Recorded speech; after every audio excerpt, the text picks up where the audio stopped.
শুভ সকাল বন্ধুরা, আশা করি সবাই খুব খুব ভালো আছো, সুস্থ আছো, সুন্দর এবং হাসি খুশি আছো আর আনন্দে আছো। চলে আসলাম আমার এই বাগানটাতে। তো আজকে তোমাদেরকে দেখাচ্ছি, দেখো ছোলা গাছগুলো কতটা বড় হয়ে গিয়েছে। সত্যি খুব অদ্ভুত লাগছে না? আমারও কিন্তু প্রতিদিন দেখি আর ওর মায়ায় পড়ে যাই। কত সুন্দর রোদ, বৃষ্টি, প্রকৃতির হাওয়া। এখানে তো অনেক আবর্জনা, যদিও আমার বারান্দা থেকে অতটা দেখা যায় না, যেহেতু ফোনটা একটু বাইরে করে রেখেছি, তাই হোক এখন দেখতে পারছি। আর এই যে আরেকটা লাগিয়েছিলাম, ওরা একটু একটু করে উঠছে, দেখতে খুব সুন্দর লাগছে। আসলে চোখের সামনে এরকম জীবন্ত বেড়ে ওঠে দেখাটা আসলেই খুব ভাগ্যের ব্যাপার, এবং খুবই সুন্দর হয় জিনিসগুলো। তো চলো গাছগুলোতে পানি দিই। আর এই যে আমার একটু একটু করে ধনেপাতা হচ্ছে, দেখতে ভীষণ দারুণ লাগছে। সত্যি সব প্রকৃতির সাথে থাকতে কে না চায়? আর প্রকৃতিকে ভালোবাসলেই হয়তো জীবনের মূল অর্থটা খুব ভালোভাবে বোঝা যায়। জানি না কেন ও হঠাৎ করে আজ বলল চা বসাতে, মানে সকালবেলা ও একটু পরেই অফিসে চলে যাবে, রেডি হয়ে বসে আছে। বলল একটু চা করো, দুজন একসাথে খাবো, অনেক দিন হয়েছে খাই না। আসলেই অনেকটা দিন হয়েছে, সেই শুক্রবারে খেয়েছিলাম, কোনো হয়তো বা এই শুক্রবারের আগের শুক্রবারে, আর খাওয়া হয়নি। তো অনেক দিন পর দুজন একসাথে বসে চা খাবো, আর এটা তো খুবই আনন্দের কথা, তাই না?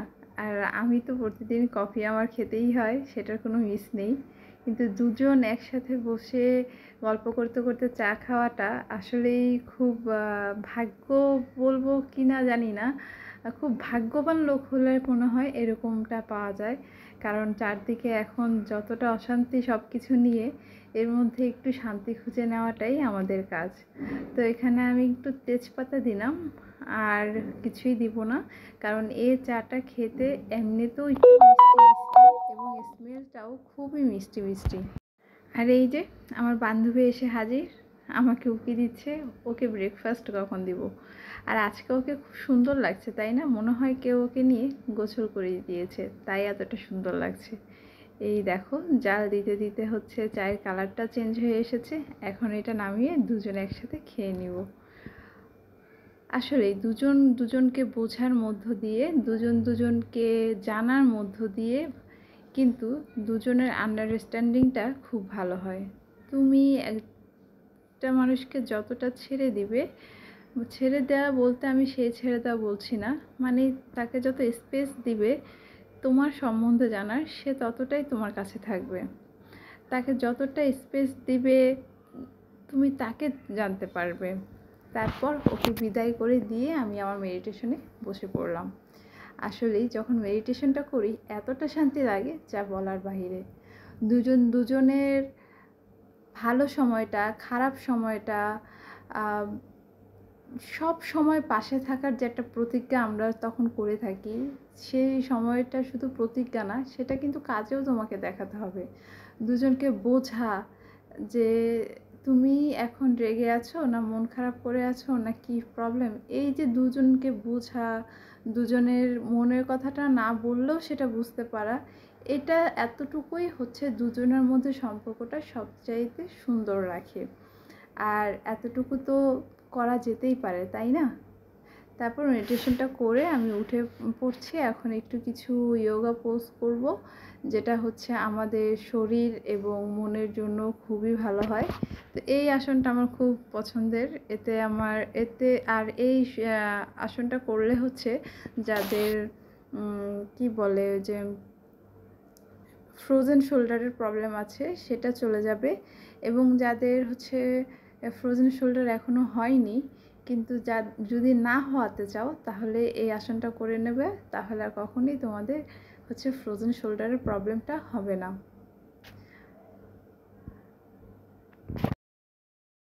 তারপর উষ্ণ গরম পানিতে 1 কাপ পানি খেয়ে নিচ্ছি, মানে মধু দিয়ে।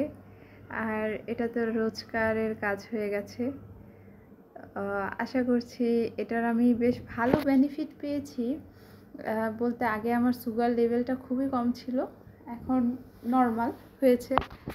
মধু দিয়ে উষ্ণ গরম পানি খাওয়ার কিন্তু অনেক অনেক উপকারিতা। তোমরা চাইলে কিন্তু গুগলে সার্চ করে দেখতে পারো। ও এখন তো আরও ইজি হয়েছে, ChatGPT এসে, তো সেখানেও তোমরা সার্চ করতে পারো। খুবই সুন্দর পেয়ে যাবে এটার কী কী উপকারিতা আছে। আজকে তোমাদের সাথে খুব সুন্দর একটা জিনিস শেয়ার করছি। আমরা তো গ্লাস ক্লিন করার জন্য কত ধরনের গ্লাস ক্লিনার কিনে থাকি। তো জানো, বিশ্বাস করো, আমি শুধু গ্লাস ক্লিনার করার জন্য এই একটা নর্মাল ওয়াটার আর একটু হচ্ছে এসেনশিয়াল অয়েল, ইচ্ছে করলে তুমি দিতে পারো, না হয়তো বা সুগন্ধি যে কোনো স্প্রে তুমি এর সাথে অ্যাড করতে পারো, যাতে হচ্ছে যখন তুমি আয়নার সামনে আসো খুব সুন্দর একটা স্মেল তুমি যাতে পাও। আর তুমি যদি চাও যে না আমি কিছুই অ্যাড করবো না, প্লেন ওয়াটারটা ইউজ করবো, সেটাও তুমি করতে পারো। তো এই পানিটাই জাস্ট আমি স্প্রে করি। আমার আয়নাটা খুবই বড়, একদম উপর থেকে নিচ পর্যন্ত, যার কারণে আমি পুরোটা স্প্রে করে নিয়ে তারপরে একটা টিস্যু পেপার দিয়ে খুব ভালোভাবে প্রথমে আমি মুছে নিই। তখন দেখবে একটু দাগ দাগ হয়ে আছে। তারপর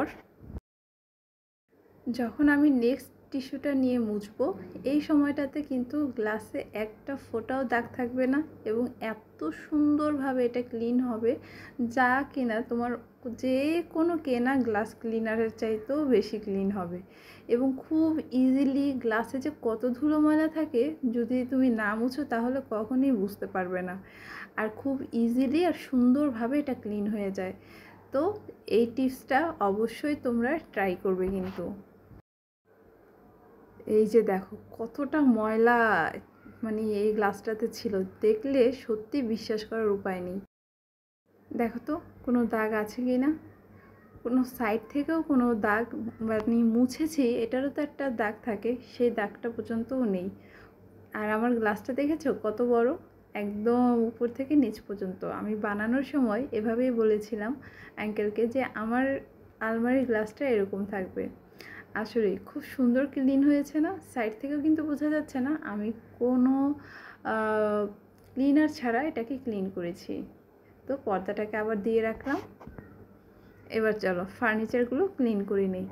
আমি সপ্তাহে একটা দিন সময় রাখি ফার্নিচারগুলো ক্লিন করার। আর বিশেষ করে এই ফার্নিচারটা আমি ক্লিন করি হচ্ছে একটু চা পাতা, বেশ গাঢ় লিকার করে নেই, আর সাথে একটু সরিষার তেল দিয়ে এই দুটো মিক্স করে খুব সুন্দর করে এই ফার্নিচারটা আমি ক্লিন করে নিই। আর আমার ফার্নিচার বেশিরভাগই ভালো লাগে একদম প্লেনের মধ্যে, কম ডিজাইনের মধ্যে যে ফার্নিচারগুলো আছে সেগুলো, কারণ বেশি ডিজাইনের ফার্নিচার আমার মোটেই পছন্দ হয় না, কারণ এতে খুব খুব ময়লা আটে। আর আমার কেন জানি তখন মনে হয় যে ঘরটা কেমন বদ্ধ বদ্ধ হয়ে আছে। যেমন আমার ঘরে এই কয়টা ফার্নিচারই আমার মনে হয় যে ঘরটাতে দম বন্ধ হয়ে আসে। যদি আরও কম থাকতো মনে হয় আরও ভালো হতো, বা আরও রুম থাকতো তাহলে এগুলোকে আমি সব রুমে পাঠিয়ে দিতাম।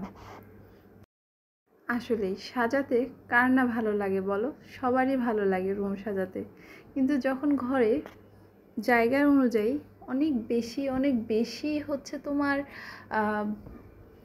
ফার্নিচার হয়ে যায়, তখন কিন্তু আর ভালো লাগে না। ঘরটাকে চেষ্টা করবে যতটা সম্ভব সিম্পল রাখার, যতটা সম্ভব হচ্ছে কম ফার্নিচার রেখে ঘরটাকে সাজিয়ে রাখার। বা বড় যদি তুমি রুম নাও, তোমার যথেষ্ট স্পেস থাকে সেই অনুযায়ী ফার্নিচার রাখার। কিন্তু তোমার ছোট্ট একটা বাসায় তুমি যদি অনেক ফার্নিচার রাখো তখন সেটা বাজে লাগবেই। তো এই ফাঁকে আমি কিন্তু দুটো জিনিস রান্না করে নিয়েছি, এখন মাছটা বসাতে আসলাম। তাই অনেক দিন পর আমার হাজব্যান্ড আমার কাছে খেতে চেয়েছে তার মায়ের মতো রান্না করা মাছ। যদি এটা, হ্যাঁ, আমার শাশুড়ি আমাকে শিখিয়েছিল যখন আমি ওখানে থাকতাম, রান্না করতাম যে এভাবে মাছ রান্নাটা, তো সেভাবেই ও খেতে চেয়েছে, তাই ওভাবে ওকে করে দিচ্ছি। আর এভাবে মাছটা রান্না করলে আমারও বেশ ভালো লাগে। আর এই রান্নাটাতে যদি হচ্ছে তোমার সরিষার তেলটা দেওয়া হয় তাহলে রান্নার টেস্ট আরও দ্বিগুণ বেড়ে যায়। তো আজকের ব্লগটি এ পর্যন্তই। আর খেতে কিন্তু বেশ ভালো হয়েছিল, চাইলে তোমরাও করে খেতে পারো।